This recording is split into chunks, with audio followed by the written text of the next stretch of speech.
오늘은 우리 지난 주일날 살펴본 같은 본문 가지고 라헤로이라는 제목으로 한 번 더 말씀을 전하겠습니다. 라헤로이라는 말은 히브리 말인데요. 우리 오늘 본문 14절에 있는 부엘 라헤로이에서 앞에 부엘만 뺀 말입니다. 오늘은 이 말을 가지고 여러분과 함께 은혜를 나누겠습니다. 우리가 지난 주일날 창세기 16장에서 아브라함의 믿음을 살펴봤습니다. 그 결과는 뭐였죠? 실망스러운 것이었어요. 그런데 아브라함의 이러한 실망스러운 믿음의 현실은 아브라함의 가정만이 아니라 그 집에 있는 한 여종 하갈의 인생까지 꼬여버리게 만들었다는 겁니다.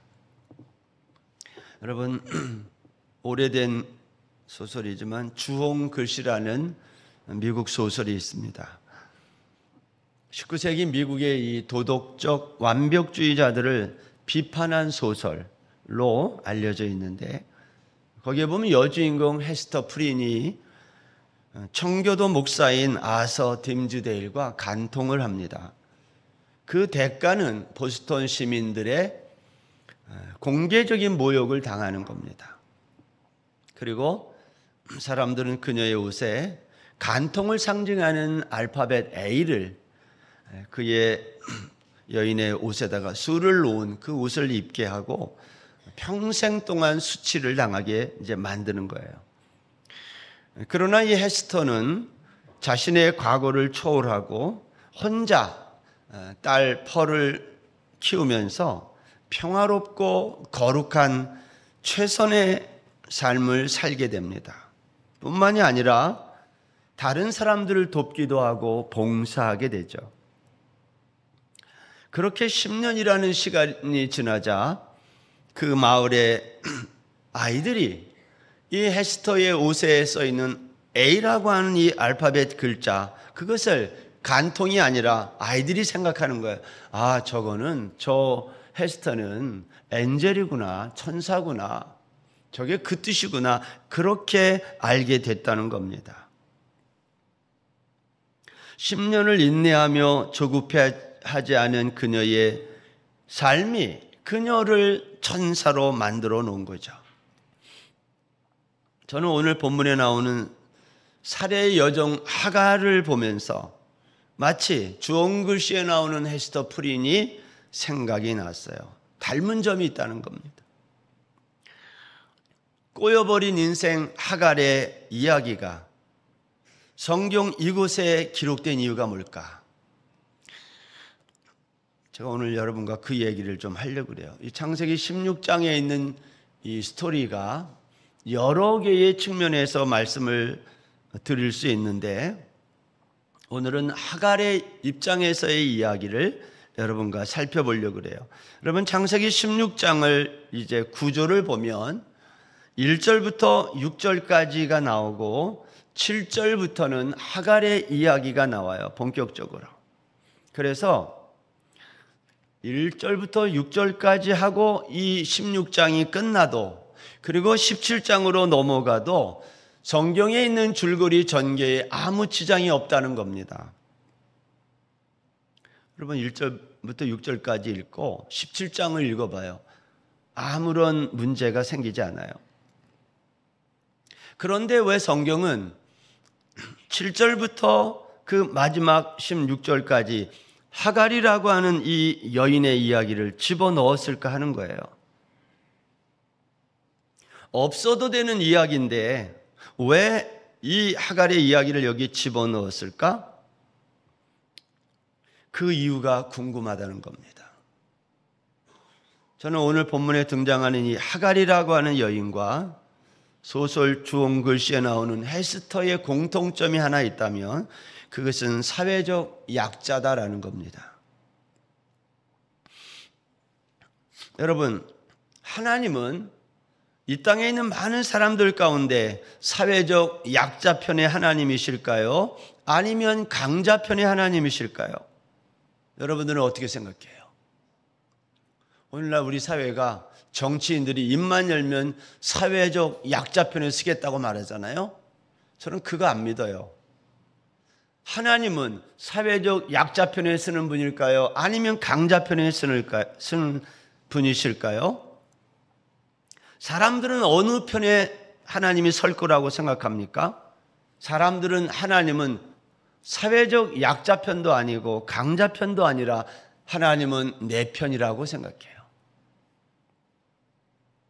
하나님은 내 편에 있다고 사람들이 다 믿는다 그 말입니다. 그 결과는 늘 자기는 옳고 남은 그르다고 믿는 겁니다. 그것이 모든 인간관계에서 분쟁의 원인이 되고 있어요. 여러분, 교회 안에서 문제를 일으키는 사람이 있다면 어떤 사람이 문제 일으켜요?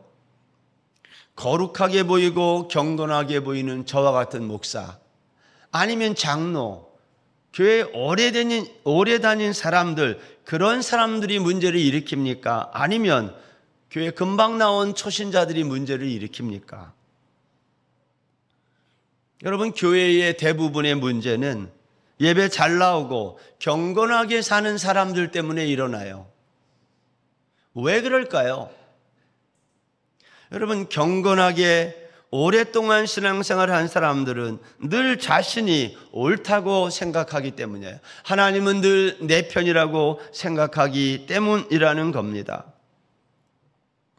누가복음 20장 46절에 보면 긴 옷을 입고 다니는 것을 원하며 시장에서 문안받는 것과 회당의 높은 자리와 잔치의 윗자리를 좋아하는 서기관들을 삼가라. 저는 이 구절을 읽을 때 서기관을 목사라고 바꿔서 읽기도 합니다. 47절 보세요. 그들은 과부의 가산을 삼키며 외식으로 길게 기도하니 그들이 더 엄중한 심판을 받으리라 하시니라.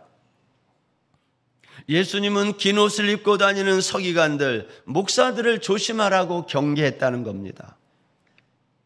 여러분, 서기관은 유대 사회에서 존경받는 지도자들이었어요.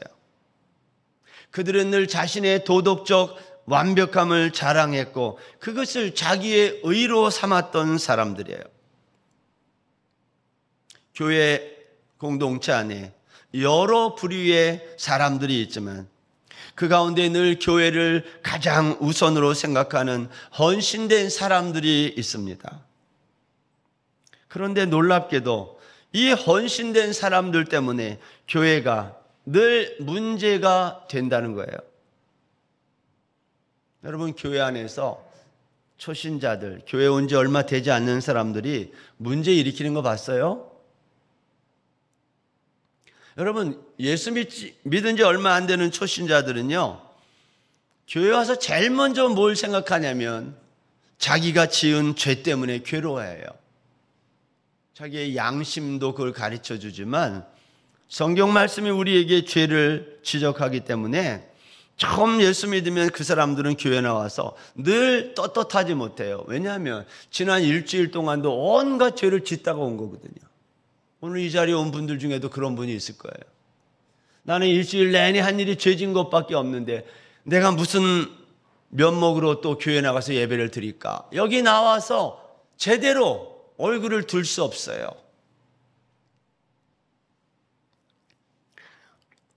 그러나 오래된 사람들은 나는 경건하다고 생각하는 거예요. 여러분, 창세기 16장에서 아브라함이 문제입니까? 하갈이 문제입니까? 여러분들이 생각해 보세요. 아브라함과 사라가 문제이지 하갈은 문제가 없어요. 종이 무슨 문제를 일으키겠어요? 하갈은 힘없는 종으로 살면서 남의 집안에 대를 이어주기 위해 이용당한 불쌍한 여인이에요. 여러분, 이와 같은 이 하갈의 불쌍한 여인의 이야기가 성경에 여기에 왜 들어와 있느냐는 거예요. 이걸 빼도 성경의 줄거리 전개에 문제가 없는데 왜 성경은 여기에 이 여인의 이야기를 집어넣었을까? 여러분, 이런 거 안 궁금해요? 성경은 이 하갈의 이야기를 여기 집어넣어서 우리에게 하고 싶은 메시지가 있는 거예요. 그것은 다름이 아니라 하갈의 이야기를 통해 너희들이 믿는 여호와 하나님이 누구이신지를 말하고 싶은 거예요. 그러니까 오늘 본문의 이야기는 하나님이 누구인지를 알면 되는 거예요. 이 하갈의 이야기를 통해서. 지난주에 우리는 아브라함의 믿음의 현실을 목도했습니다. 아브라함은 믿음의 조상으로 불리었지만 실상 그의 믿음의 현실은 하나님의 약속을 믿지 않고 자신의 힘으로 그 약속을 이루어 보려는 사람이었어요. 우리는 아브라함과 사레가 그렇게 한 이유를 뭐라고 그랬어요? 그걸 욕망이라 그랬어요. 욕망은 우리의 믿음을 위협합니다. 욕망은 그래서 우리를 분주하게 만들어요. 왜냐하면 욕망이라고 하는 것은 나로부터 시작되는 거니까. 욕망은 내 안에서 시작되기 때문에 나를 매우 분주하게 만들어요. 여러분, 그 결과 하갈이 아브라함의 아이를 임신한 거예요. 기다리지 않아서. 욕망 때문에, 분주함 때문에 하갈은 아브라함의 아이를 임신했어요. 이후에 하갈은 여주인 사레를 멸시했어요. 별거 아니구나, 사레가. 그러자 여주인 사레는 그런 하갈을 학대했어요. 그 학대가 얼마나 심했는지 하갈은 사레 앞에서 도망쳤다는 겁니다. 이게 우리가 지난 시간에 살펴본 내용이에요. 그런데 여러분, 이렇게 성경 이야기가 도망쳤다고 끝나도 되는데 성경은 그 다음에 이 도망친 하갈의 이야기를 자세하게 설명했어요. 오늘 7절 본문을 한번 보세요. 7절, 여호와의 사자가 광야의 샘물 곁 곧 술길 샘 곁에서 그를 만나 그랬어요. 하갈이 사레 앞에서 도망친 곳이 어디냐? 술 광야, 여기 술이라고 했는데 성경에서 수루 광야 같은 말이에요. 수루 광야로 가는 길에 있는 샘물에 간 거예요. 샘물 곁으로. 지도에 보면 이 수루 광야는 가나안 땅과 애굽 땅 사이에 있는 광야입니다. 하갈은 아마 추측하는데 자기의 고향인 애굽으로 가는 방향으로 간 것으로 보여요. 이 지리를 출애굽기 15장에서 보면 이스라엘 백성들이 홍해를 건너서 애굽을 나올 때에 수루 광야로 들어서서 사흘길을 걸었다, 그런 얘기가 나와요. 출애굽기 15장에. 그들이 수루 광야로 들어가서 사흘길을 걷다가 마실 물을 얻지 못해서 그들이 고생하다가 만난 게 마라, 그리고 엘림이라고 하는 샘을 만났다, 그런 얘기가 나와요. 아마 하갈이 오늘 도망친 곳은 이스라엘 백성들이 홍해를 건너 수루 광야로 들어가서 마라와 엘림 샘을 만났던 그 지역으로 생각이 됩니다. 그런데 여기서 우리가 주목해야 하는 단어 하나가 나와요. 그게 뭐냐? 7절에 보면 그를 만나 그랬어요. 만나다라는 단어. 이 만나다라는 히브리 말은 마사라고 하는 단어인데 이 단어의 뜻은 찾아내다, 발견하다, 그런 뜻이 있어요. 여러분, 광야에서 누가 하갈을 찾아낸 겁니까? 여호와의 사자가 찾아냈다는 거예요. 제가 언젠가도 한번 얘기했지만 어린아이들이 이 사자를 또 라이온이라고 생각할까 봐, 이 사자는 라이온이 아니라 메신저예요. 여호와의 메신저가 하갈을 찾아냈어요. 어디에서? 광야에서. 그런데 13절에 가보면 하갈은 이 여호와의 사자를 여호와 하나님이라고 불러요. 무슨 말이에요? 하갈이 만난 여호와의 사자는 하나님이다. 하나님은 원래 영이시기 때문에 눈에 보이지 않아요. 그런데 하갈의 눈에 보인 하나님이라면 이분은 누굴까요? 이분은 신약 시대에 등장한 사람의 몸을 입고 이 땅에 오신 예수님을 가리치는 거죠. 하갈이 보았던 여호와의 사자는 신약 시대에 나타나실 그런데 미리 구약에 나타난 예수 그리스도라고 봐도 틀리잖아요. 여기서 중요한 것은 그런 것보다 아무도 하갈을 찾지 않는데 하나님이 하갈을 찾았다는 거예요. 하나님은 왜 하갈을 찾았을까요? 저는 이것이 중요하다고 생각해요. 저는 이것이 하나님의 마음이라고 생각해요. 여러분, 우리가 성경을 읽을 때 우리는 늘 아브라함 입장에서 성경을 읽을 때가 많아요. 그래서 아브라함이 잘못한 것은 다 이유가 있을 거라고 생각하고 성경을 그렇게 읽어요. 그런데 적어도 오늘 본문에서는 아브라함 입장이 아니라 하갈의 입장에서 읽어보자는 거예요. 왜냐? 하나님이 하갈 입장에서 오늘 이 이야기를 쓰고 있기 때문에 그래요. 여러분, 하갈은 애굽 여인으로 태어나 무슨 이유인지 모르지만 일찍이 종이 된 것입니다. 그리고 종으로 있다가 어느 날 바로 왕으로부터 아브라함에게 물건처럼 보내진 종이에요. 하갈은 종이기 때문에 자기 마음대로 이동할 수가 없었는데 어느 날 자기 나라가 아닌 애굽이 아닌 가나안에 타국에 가서 종살이하게 된 거예요. 아브라함이라고 하는 집에 들어가서.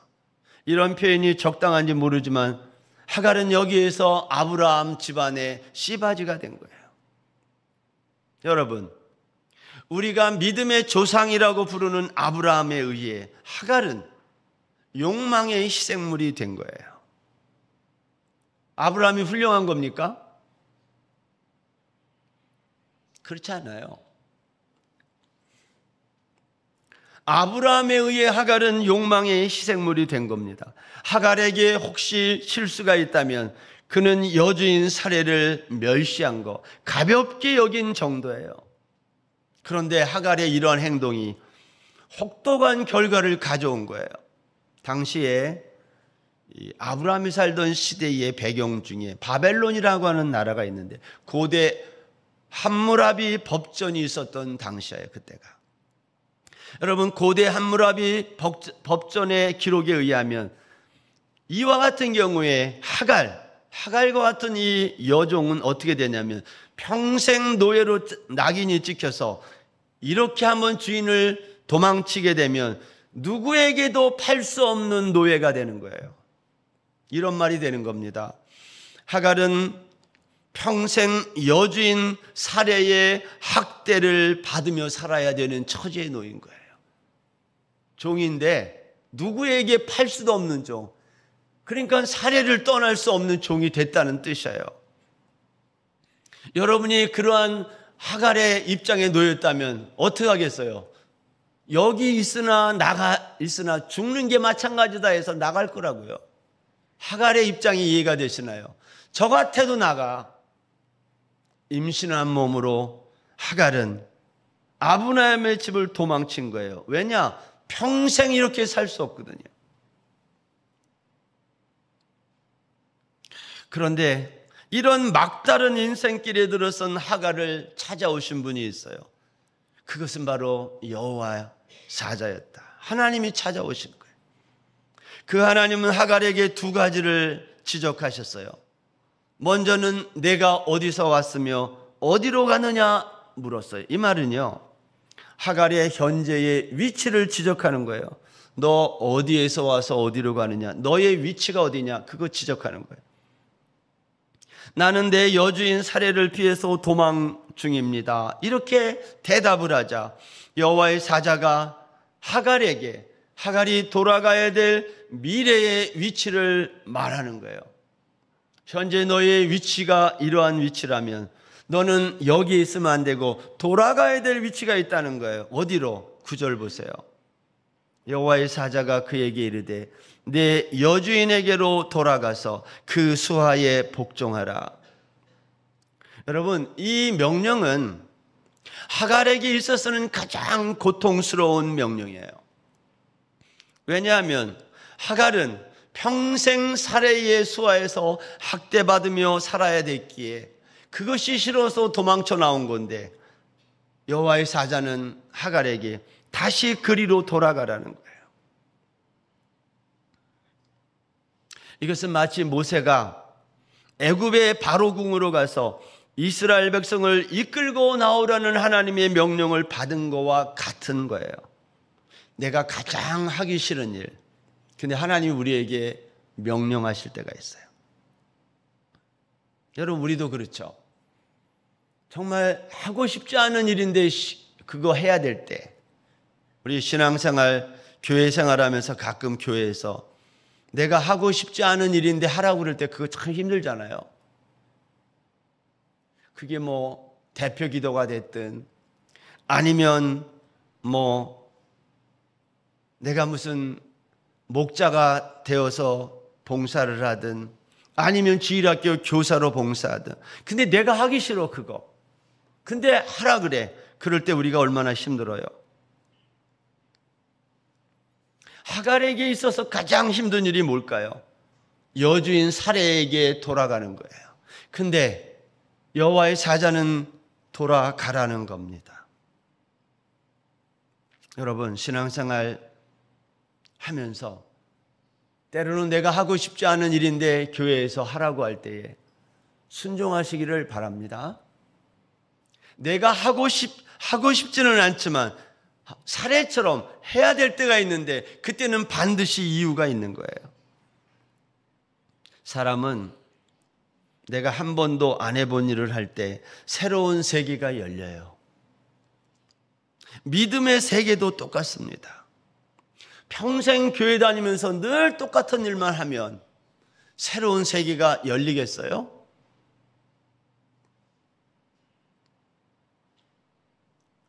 대표 기도도 하고 교사도 하고 목자도 하고 평생 주일날만 예배 나올 거냐고요. 수요일도 나오시고 토요일 새벽에도 나오고 월초 새벽 기도에도 나오고 목장 예배도 나가고 새로운 것에 도전하십시오. 하루를 시작할 때 새벽 설교 말씀을 듣고 하루를 시작하는 것으로 나의 삶을 한번 바꿔보시라 이 말이에요. 저는 지난주부터 제가 이제 유일하게 운동하는 게 계단 오르기인데요. 우리 콘도가 36층 이렇게 되는데 그걸 이제 올라갔다 내려왔다. 제일 아래층부터 가는 게 불편해서 한 9층쯤부터 올라가요, 제가.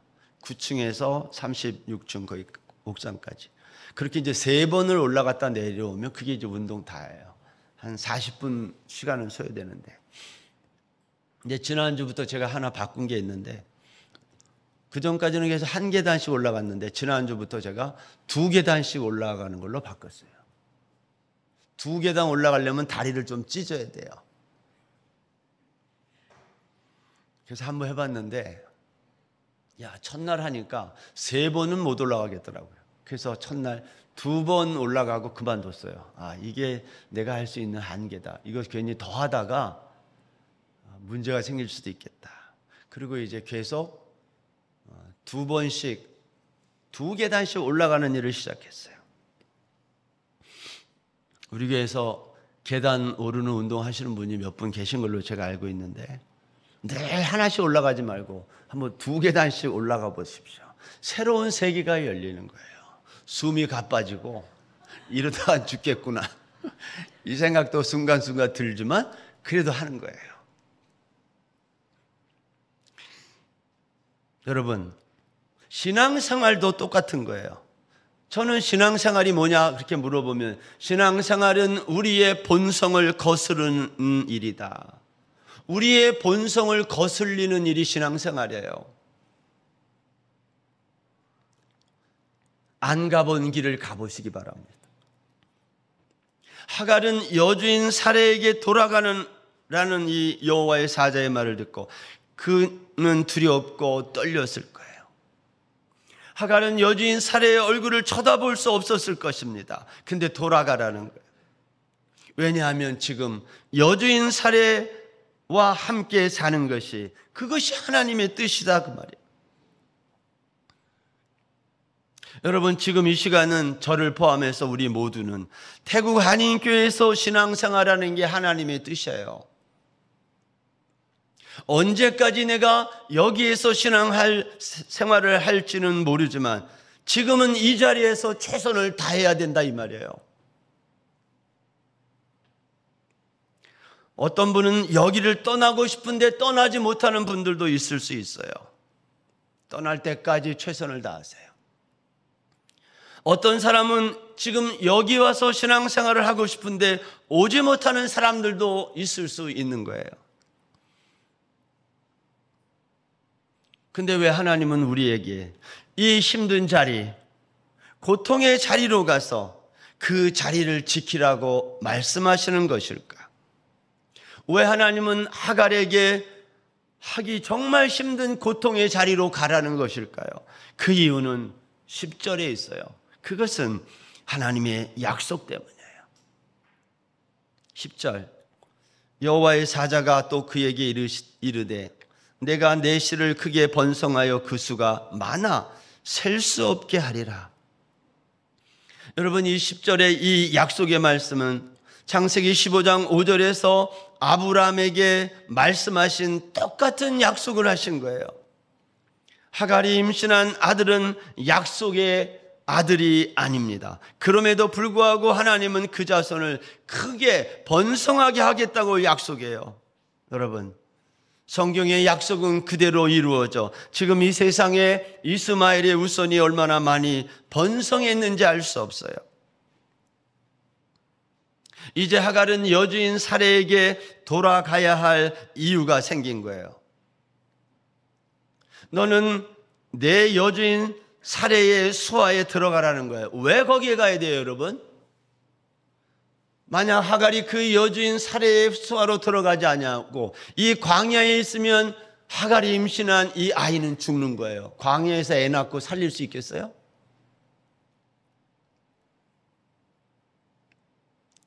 하갈이 사는 길은 여주인에게로 돌아가는 거예요. 그것이 하나님이 주신 약속을 이루는 길이라 그 말이에요. 여러분, 하갈이 낳을 이스마엘도 아브라함의 아들이라는 것을 잊어서는 안 돼요. 인간은 어리석어서 실수를 합니다. 근데 하나님은 우리의 모든 실수를 실수되지 않게 하신다는 거예요.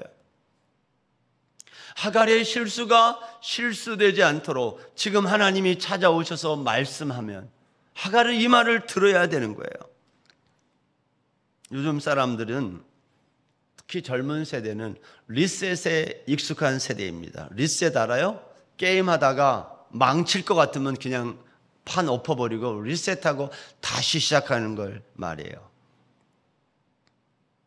게임에 익숙한 이 시대의 젊은 학생들이 인생을 마치 게임처럼 리셋하려고 한다는 말이에요. 그래서 나온 말이 뭐예요? 이번 생에는 망쳤다 그래서 이생망이라고 그러는 거예요. 이번 게임은 망쳤으니까 리셋한다는 거예요. 근데 그것을 게임이 아닌 인생에 적용해버리면 이게 얼마나 어리석은 거예요. 이생망 쓰지 마세요. 그건 악한 것입니다. 우리 인생은 리셋할 수 있도록 설계되지 않았어요. 한번 온 길을 돌아서 갈 수 없어요. 끝이에요. 그냥 지나오면. 어떻게 리셋을 해요? 인생은 게임이 아니에요. 근데 마치 인생을 게임처럼 생각하고 삶을 그렇게 생각한다면 어리석은 겁니다.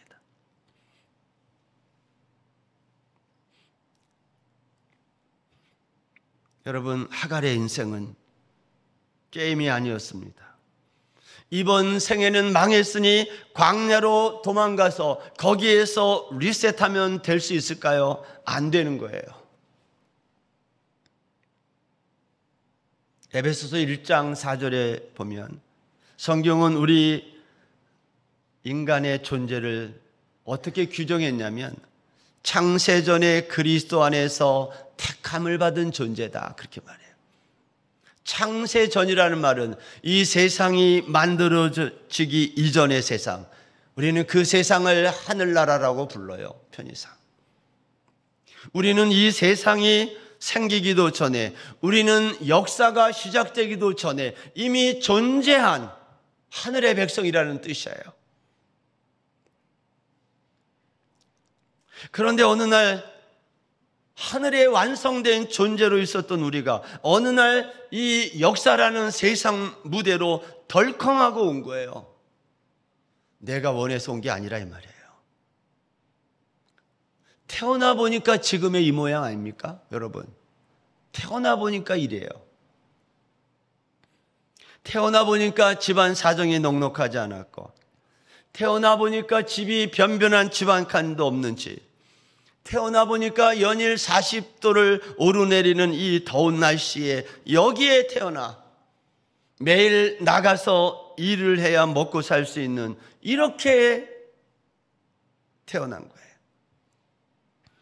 태어나 보니까 몸도 약해서 늘 병원에 신세를 져야 하고,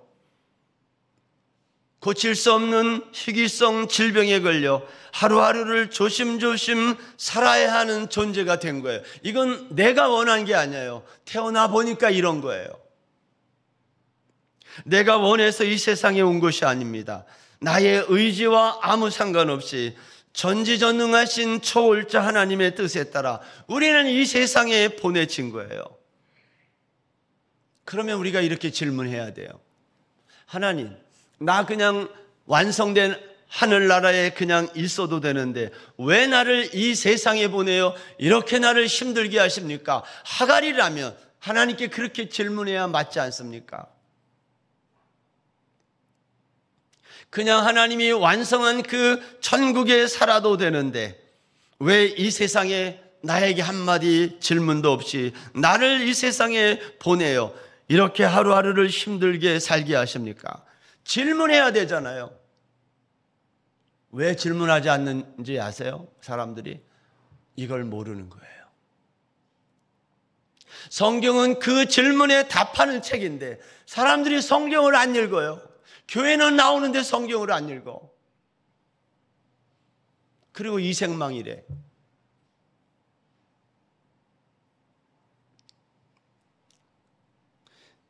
인생은 게임처럼 리셋할 수 있는 것이 아닌데 그것을 모르니까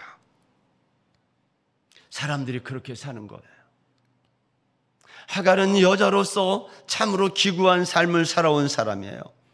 애굽 사람인데 종으로 살다가 가나안 땅의 아브라함이라는 사람의 집에 사레라고 하는 여주인을 모시는 종으로 살게 된 거예요. 하갈이 원한 게 아니잖아요.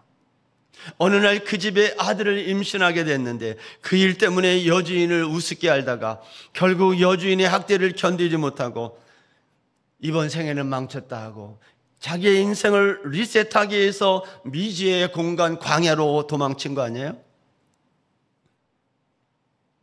이렇게 수루 광야 곁 샘물에서 신랄 같은 생명을 의지하고 있을 때 그 하갈을 창세전에 지으신 하나님을 만난 거예요. 하나님이 그 하갈을 찾아온 거예요. 그리고 하갈에게 너는 내 여주인에게로 다시 돌아가 그의 수하에 복종하라고 말씀하면서 약속의 말씀을 주시는 거예요. 내가 너의 씨를 크게 번성케 하여 그 수가 셀 수 없이 많게 해주겠다는 거예요. 놀랍게도 이 약속은 아브라함에게 주신 약속과 같은 약속이었어요. 11절에 보면 여호와의 사자는 하갈에게 말하기를 내가 임신하여 아들을 낳으리니 이름을 이스마엘이라 하라. 왜? 그 이유는 여호와께서 너의 고통을 들으셨기 때문이다. 여러분, 우리가 부르는 찬양 중에 주만 바라볼지라라는 제목의 노래가 있어요. 그 가사에 보면 이런 거 나와요. 너의 작은 신음에도 응답하시니, 그러한 가사가 나와요. 하나님은 그냥 지나쳐도 될 애굽의 한 여인, 그것도 종살이하는 하갈의 신음소리를 들으시고 응답한 거예요. 하갈은 여주인 사례를 멸시하지만 않았어도 학대받을 이유가 없고 도망할 이유도 없었어요. 그러나 하갈은 여주인 사례를 멸시한 그 한 가지 이유 때문에 그 집을 도망쳐야 했고 더 이상 어디로 갈지 알지 못하는 광야길 옆에 샘물에서 생명을 부지하고 있는 거예요. 이 하갈의 모습은 우리의 모습이에요.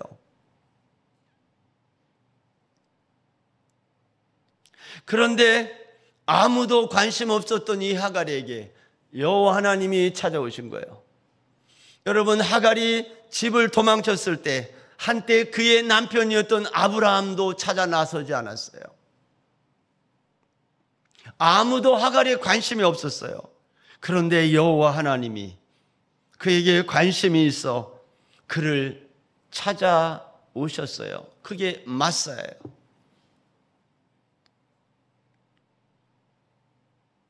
하갈이 여주인 사례가 학대할 때에 주인님 내가 잘못했습니다 하고 싹싹 빌고 용서를 구했다면 아마 하갈은 그 집에 그냥 있을 수 있었을지 몰라요. 근데 하갈이 도망쳐 나온 걸 보면 하갈은 작은 자존심이 허락하지 않아 내가 이렇게 사느니 나가 광야에서 죽든 여기에서 죽든 그러고 그는 나왔을지 몰라요. 하갈이 실수한 것입니다. 여러분, 하갈의 이와 같은 실수처럼 우리도 인생을 이렇게 실수할 때가 많아요.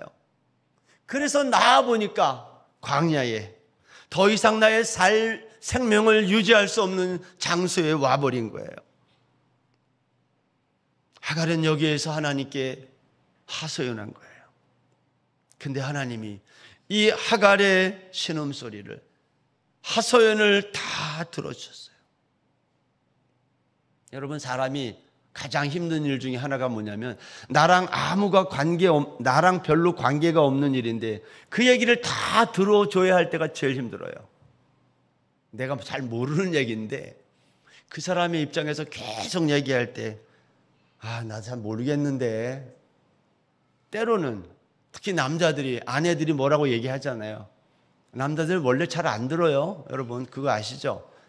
아내들이 남편에게 뭐라고 이런저런 얘기할 때 남자들은 잘 안 듣고 한참 있다 이렇게 얘기해요. 그래서 결론이 뭔데?